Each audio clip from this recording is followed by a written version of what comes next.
All right. Hey there. Kevin Vaughn here with KTV Digital. Welcome to the new AI Visibility Brief. This is a brand new recurring series that we're starting with the goal of addressing the changes in the landscape of AI related searches so you can take a look and make improvements that you need to your website to be better seen online and get more eyeballs on your website so you can convert more of those visitors into customers.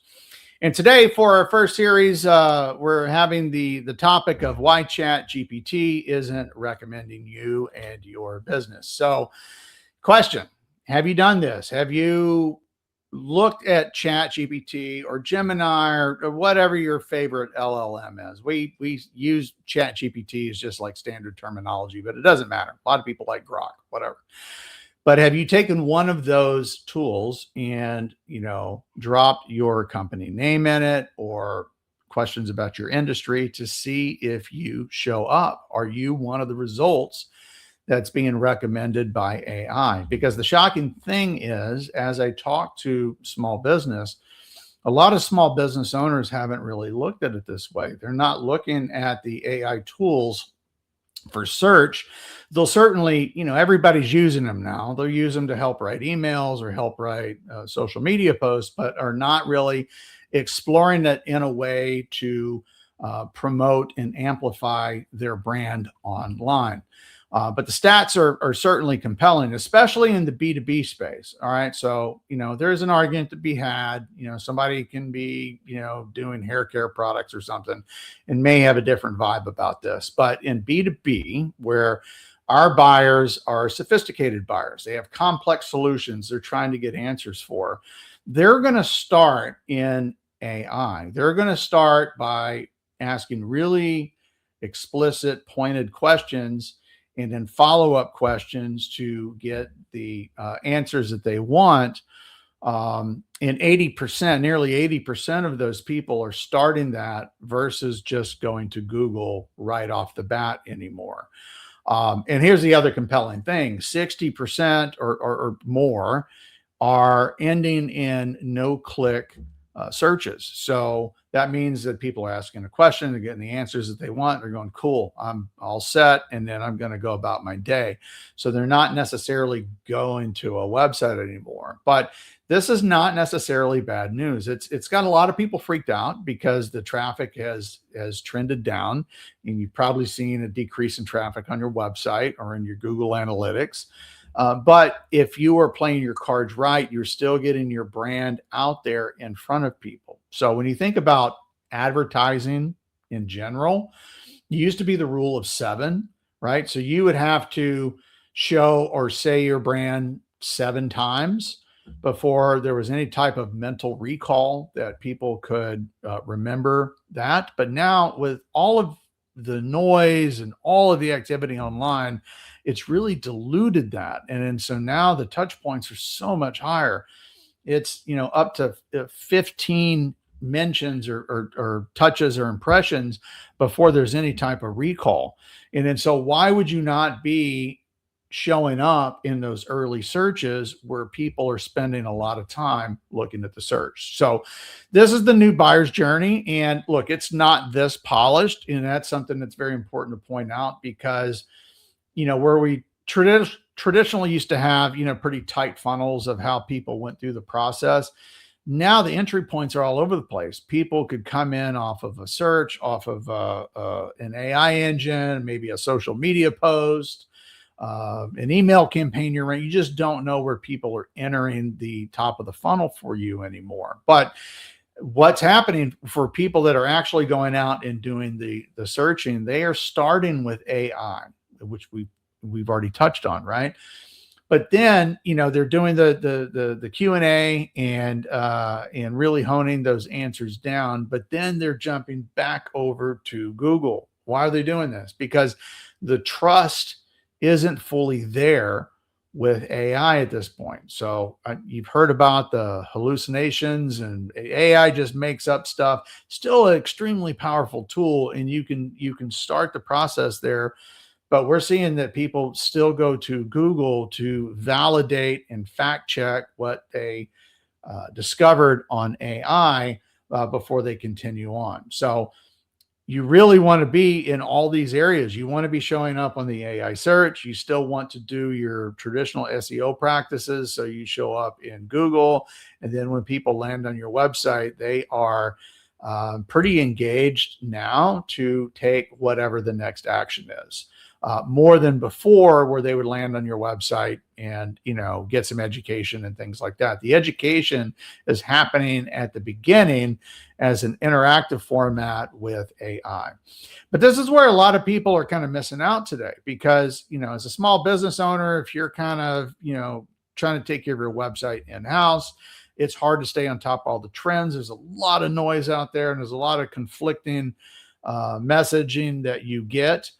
But a lot of folks are still optimizing for AI. And look, there's some professionals out there that will tell you that you don't need to do anything special for AI search or AI visibility. Just do top-notch SEO and it takes care of it. And that is not necessarily the case.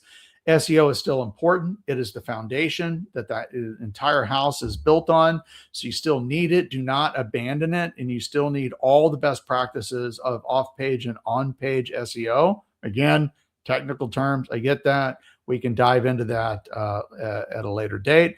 But you just want to make sure that you are expanding the content and organizing it in a way that's friendly to the AI engines, because AI actually searches for data differently than the search engines do. So Google, you talk about keywords and indexing for data, and in AI, when you ask it a question, it goes out like on demand and looks for different resources to come back with that distilled answer. So you need to have that information structured and published and structured in a way on your website to where AI can easily understand that and recommend you.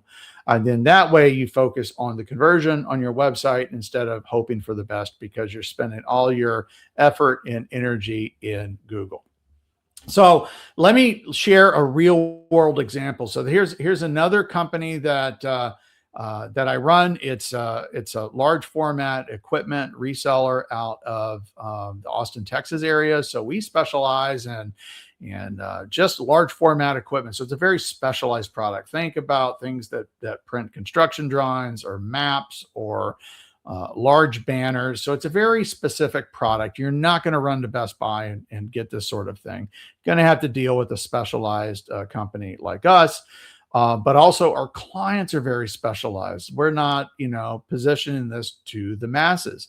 So it's very specific to address those pain points. And so that's why we've built the content in a way that's easily understood and citable for AI. And when we run that through our own exclusive checker, so we have this tool that I created called a search score. And here is the address here. It's free to use. So you jump in there and put in your website address, some sort of a search phrase. You can put a local modifier in there if you're a local business. But what it's going to do is it's going to run a score against OpenAI, Perplexity, and Gemini. And it's going to give you an aggregate score at the top. And in this case, we did it for the brand Tavco, and we did a search for Canon plotter repair because we do have a full staffed service team. And so as you can see in the results at the bottom, we're actually scoring very high because we've put the information and the content online and put it in a specific format to show up not only in Google, but on all these other engines as well. So in a nutshell, it's no longer about optimizing for keywords. You still need to do that. And it still needs to be part of your overarching strategy, because you don't want to abandon the work and the optimization you've done for Google. But it's not just about keywords. In today's modern era, you also have to optimize for prompts. So just think about questions, like actual questions that your buyer or your perfect customer would ask and look for an answer. And then you can publish that on a page or at the bottom of a blog post, or whatever you call your articles, create landing pages. So there's some work to be done. But once you figure out exactly what to put on there and how to put it on there, then you optimize for those prompts, and then you can be found by those AI engines. So, how do you check? How do you see where you stand today? So I already mentioned our free search score tool. I certainly invite you to check that out, but here's some other great resources. I lean into these as well. So SEMrush is a tried and true platform. Ubersuggest is a great one as well. And then we at KTV Digital are a agency partner for Gumshoe, which is really mind-blowing when you see the report that this gives you, because it helps you build out the actual personas of what your buyer looks like, who that person is. Gumshoe breaks that down and really gives you a super compelling report out of this that gives you a lot of ammunition to start building out this framework. Again, we will touch more on this deeper at a later date. But today it's all about just getting the series started, getting it launched, and having the 10,000 foot view out there. So look, at this point, if there's any questions, you want to find out more, you may be interested in working with me, love to help. You can shoot me a message. We can book a call, and I look forward to hearing from you. Make sure you follow the series, because we're going to be out with a new episode every couple weeks, and really start peeling back the onion with AI visibility. All right. So look, thanks for checking us out today. We'll catch you later, and take care.